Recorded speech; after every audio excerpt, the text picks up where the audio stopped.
नमस्कार विद्यार्थियों, राजकीय महाविद्यालय 12 की ई क्लासेज में आपका स्वागत है। आज से हम बीए सेकेंड ईयर के फर्स्ट पेपर को पढ़ेंगे और इस पेपर का नाम है प्रमुख राजनीतिक व्यवस्थाएं। इसमें 5 देशों के संविधान को हमको पढ़ना है, जिसमें आज हम ब्रिटेन के संविधान से इसकी शुरुआत करेंगे। तो ब्रिटिश संविधान को पढ़ने से पहले आज की इस वीडियो में हम देखेंगे कि ब्रिटिश संविधान के अध्ययन का महत्व हमारे लिए क्या है, यानी राजनीति विज्ञान के विद्यार्थी होने के नाते या राजनीति विज्ञान के विद्वान के नाते किसी भी व्यक्ति को ब्रिटिश संविधान का अध्ययन क्यों करना चाहिए। तो ब्रिटिश संविधान के अध्ययन के महत्व की हम बात करें तो इसको हम 6 बिंदुओं में देखने का प्रयास करेंगे। तो ब्रिटिश संविधान के अध्ययन के महत्व का जो पहला बिंदु है वो है प्राचीनतम संविधान, यानी ब्रिटेन का संविधान विश्व का सबसे प्राचीनतम संविधान है और विश्व के किसी भी देश के संविधान का इतना लंबा इतिहास नहीं रहा जितना कि ब्रिटेन के संविधान का रहा है। और विश्व का सबसे पुराना संविधान होने के कारण ब्रिटेन के संविधान ने विश्व के जो अन्य देशों के संविधान और अन्य देशों की जो शासन प्रणालियां हैं उनको काफ़ी प्रभावित किया है। इसलिए अगर हम अन्य देशों के संविधानों को या वहाँ की शासन प्रणालियों को समझना चाहते हैं तो इसके लिए हमको पहले ब्रिटेन के संविधान का अध्ययन करना पड़ेगा। तो इस तरह से हमने देखा ब्रिटिश संविधान के अध्ययन के महत्व में पहला बिंदु वो था प्राचीनतम संविधान, यानी ये विश्व का सबसे पुराना संविधान है, इसलिए हमें इसका अध्ययन करना चाहिए। अब हम देखते हैं ब्रिटिश संविधान के अध्ययन के महत्व का जो दूसरा बिंदु है वो है लोकतांत्रिक पद्धति का श्रेष्ठ उदाहरण, यानी ब्रिटेन लोकतांत्रिक पद्धति का श्रेष्ठ उदाहरण माना जाता है, इसलिए हमें ब्रिटिश संविधान का अध्ययन करना चाहिए। क्योंकि लोकतंत्र की अगर हम बात करें तो लोकतंत्र की शुरुआत ब्रिटेन से ही मानी जाती है और ब्रिटेन में लोकतांत्रिक शासन और लोकतांत्रिक मूल्यों का लगातार एक तरह से क्या है विकास हुआ है और ब्रिटेन को आधुनिक विश्व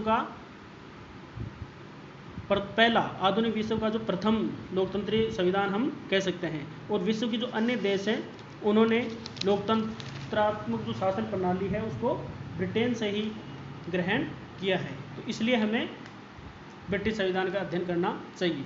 तीसरा, हम ब्रिटिश संविधान के अध्ययन के महत्व की बात करें तो वह है कि एकमात्र अलिखित संविधान, यानी ब्रिटिश संविधान का अध्ययन हमारे लिए इस दृष्टि से महत्वपूर्ण हो जाता है कि वर्तमान समय में ब्रिटेन का संविधान ही एकमात्र अलिखित संविधान है और ब्रिटेन का संविधान उन व्यक्तियों के लिए और उन राजनीति विज्ञान के विद्वानों के लिए एक चुनौती है जो ये मानते हैं कि शासन व्यवस्था का संचालन अच्छी तरह से तभी हो सकता है जब शासन के मौलिक सिद्धांत लिपिबद्ध हो, अर्थात संविधान लिखित रूप में हो।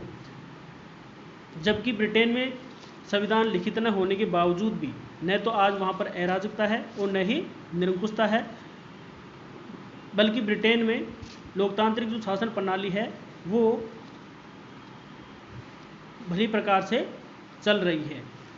और इस तरह से हम देखें तो अलिखित संविधान होने के बावजूद ब्रिटेन में लोकतांत्रिक जो प्रक्रिया, लोकतांत्रिक शासन प्रणाली अच्छे से चल रही है, तो ये सब ब्रिटेन के व्यक्तियों की जागरूकता, विवेकशीलता और व्यवहारिकता को दिखाता है। अब हम चौथा बिंदु देखते हैं कि हमें ब्रिटिश संविधान का अध्ययन क्यों करना चाहिए, वो है निरंतर विकासमय संविधान या निरंतर विकासशील संविधान।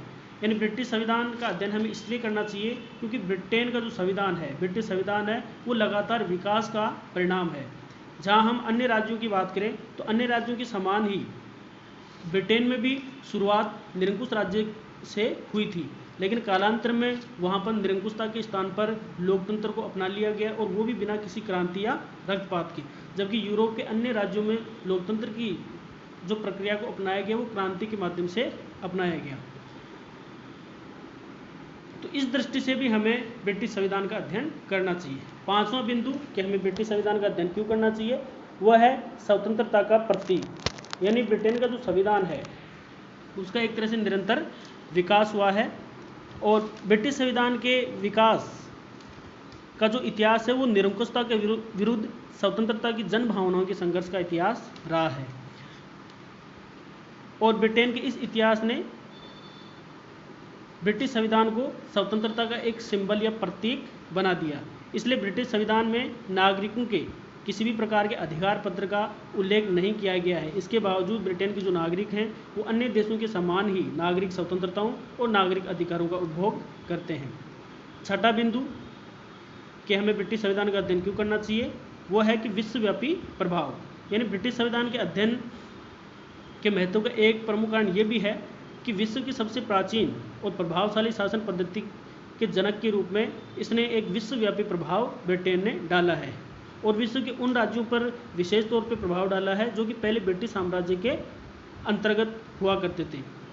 तो ऐसे राज्यों में ब्रिटिश शासन प्रणाली का एक तरह से प्रत्यक्ष प्रभाव पड़ा है और ऐसे राज्यों में हम देख सकते हैं जैसे कनाडा है, ऑस्ट्रेलिया है, भारत है आदि देशों में ब्रिटिश शासन प्रणाली का पर्याप्त प्रभाव पड़ा है। तो इन सब कारणों की वजह से हमें ब्रिटिश संविधान का अध्ययन करना चाहिए। अब नेक्स्ट स्लाइड में हम देखते हैं कि ब्रिटिश संविधान का अस्तित्व है या नहीं है। इन कुछ विद्वान, कुछ राजनीतिक विचारक ये मानते हैं कि ब्रिटिश संविधान का कोई अस्तित्व ही नहीं है, क्योंकि ब्रिटेन का संविधान क्या है, अलिखित रूप में है, लिखित संविधान वहाँ पर नहीं है। इस आधार पर कुछ विद्वान ये मानते हैं कि ब्रिटिश संविधान का अस्तित्व नहीं है। तो सबसे पहले हम देख लेते हैं कि ब्रिटिश संविधान का अस्तित्व नहीं है, इसके पक्ष में तर्क। तो जो इस विचारधारा को मानते हैं वो विचारक हैं डी टोकविले और थॉमस पेन। तो इन्होंने माना है कि ब्रिटिश संविधान का कोई अस्तित्व नहीं है और इन्होंने इसके पक्ष में 3 तर्क दिए हैं। पहला तर्क है कि ब्रिटिश संविधान न तो किसी संविधान सभा का परिणाम है और न ही लिखित है। थॉमस पेन और डी टोकविले ये मानते हैं कि संविधान का निर्माण किसी संविधान सभा के द्वारा किया जाना चाहिए। लेकिन ब्रिटेन संविधान की हम बात करें तो ब्रिटिश संविधान का निर्माण न तो किसी संविधान सभा ने किया और न ही ये लिखित रूप में उपलब्ध है, इसलिए ये मानते हैं कि संविधान का कोई अस्तित्व नहीं है। दूसरा जो तर्क देते हैं वो ये है कि ब्रिटिश संविधान का लचीलापन, यानी ब्रिटेन का संविधान लचीला संविधान है, उसमें संसद के द्वारा किसी भी प्रकार का मनचाहा परिवर्तन किया जा सकता है। इस आधार पर डी टोकविले और थॉमस पेन ने अपना विचार दिया कि संविधान उसे ही कहा जा सकता है जिसमें परिवर्तन के लिए विशेष प्रक्रिया को अपनाना पड़े, जबकि ब्रिटिश संविधान में परिवर्तन के लिए विशेष प्रक्रिया की आवश्यकता नहीं है। संसद वहाँ पर सामान्य कानूनों के द्वारा ही संविधान का क्या कर सकती है, परिवर्तन कर सकती है। इसलिए ब्रिटिश संविधान के लचीला होने के कारण इन विद्वानों द्वारा इसके अस्तित्व पर संदेह व्यक्त किया गया है। तीसरा जो इन्होंने तर्क दिया वो है कि संवैधानिक कानून या आधारभूत नियमों का अभाव। तो इन विद्वानों का ये मानना है कि जिस प्रकार अमेरिका और फ्रांस आदि देश में संविधान की सर्वोच्चता की धारणा को अपनाया गया है, जिसका मतलब है कि संविधान में वर्णित नियम या जो संवैधानिक कानून है उनको साधारण कानून की तुलना में श्रेष्ठ माना जाता है, जबकि इंग्लैंड में संविधान की सर्वोच्चता की धारणा की बजाय संसद की सर्वोच्चता को अपनाया गया है। इसलिए इंग्लैंड में संवैधानिक कानूनों और साधारण कानूनों में कोई भेद नहीं है। तो ब्रिटिश संविधान में आधारभूत नियमों का अभाव होने के कारण इन विद्वानों ने ब्रिटिश संविधान के अस्तित्व पर संदेह व्यक्त किया है। अब हम देखते हैं कि कुछ विद्वान ये मानते हैं कि ब्रिटिश संविधान का अस्तित्व है। तो डी टोकविले और थॉमस पेन ने जो आरोप लगाया है कि ब्रिटिश संविधान का अस्तित्व नहीं है, वो बेसिकली ब्रिटिश संविधान के अलिखित होने के आधार पर लगाया है। तो जो विद्वान ये मानते हैं कि ब्रिटिश संविधान का अस्तित्व है, वो इसके पक्ष में क्या क्या तर्क देते हैं, अब इनके तर्कों को हम देख लेते हैं। जो विद्वान ये मानते हैं कि ब्रिटिश संविधान का अस्तित्व है, वो इसके पक्ष में ये 4 तर्क देते हैं, जिसमें पहला तर्क है कि लिखित और अलिखित संविधान का भेद अवास्तविक। तो इनका मानना है कि ब्रिटिश संविधान के अस्तित्व को जिस आधार पर नकारा जाता है वो है कि ब्रिटिश संविधान का अलिखित होना। लेकिन इनका ये मानना है कि लिखित और अलिखित संविधान का जो भेद है वो वैज्ञानिक नहीं है, साइंटिफिक नहीं है, क्योंकि विश्व में कोई भी संविधान न तो पूरी तरह से लिखित होता है और न ही पूरी तरह से अलिखित। इसलिए अमेरिकी संविधान को लिखित संविधान का पहला और श्रेष्ठ उदाहरण माना जाता है, लेकिन अमेरिकी शासन व्यवस्था का पूरा ज्ञान वहाँ की 7 धाराएं पढ़ने से नहीं हो जाता, क्योंकि अमेरिकी संविधान में केवल 7 अनुच्छेद ही हैं। इसलिए केवल 7 अनुच्छेदों के अलावा बाकी सारा अमेरिका का संविधान क्या है, अलिखित ही है। तो शासन व्यवस्था के अनेक व्यवहार, प्रथाएं, परंपराएं ये संविधान के ही अंग माने जाते हैं और उनके संबंध में जाने बिना संविधान का अध्ययन अधूरा ही रहता है। इसलिए जब लिखित और अलिखित संविधान का भेद ही वैज्ञानिक और वास्तविक नहीं है, तो इस आधार पर हम ब्रिटेन के संविधान के अस्तित्व को नकार नहीं सकते।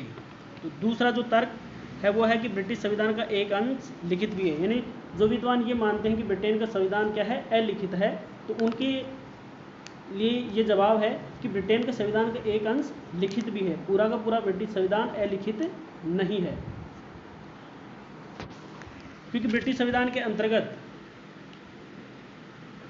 जो वहाँ का राजमुकुट है उसके संबंध में जो उत्तराधिकार की व्यवस्था हो, कार्यपालिका में विभागों की व्यवस्था हो, मताधिकार हो, निर्वाचन हो, संसद के दोनों सदनों के आपसी संबंध हो, या कार्यपालिका के कार्य कानून द्वारा कार्यपालिका के जो कार्य हैं वो सब कानून के द्वारा निश्चित किए गए हैं, यानी वो सब नियम लिखित हैं। जिसमें 1215 का मेघना कार्टा हो, 1628 का जो अधिकार याचना पत्र हो, इसी तरह से 1689 का जो अधिकार पत्र आदि जो संविधान के अंश हैं वो एक तरह से अधिनियमों के रूप में लिपिबद्ध हैं, लिखित हैं। तो संविधान के अस्तित्व के पक्ष में जो तीसरा तर्क दिया जाता है वो है कि ब्रिटिश संविधान केवल सिद्धांत में ही लचीला है, व्यवहार में नहीं। यानी जिन विद्वानों ने ब्रिटिश संविधान को इस आधार पर नकारा है कि ब्रिटिश संविधान लचीला है इसलिए उसको संविधान नहीं माना जा सकता, और दूसरा लिखित भी नहीं है, तो उसका जवाब यह है कि ब्रिटिश संविधान केवल सिद्धांत में ही लचीला, व्यवहार में लचीला नहीं है।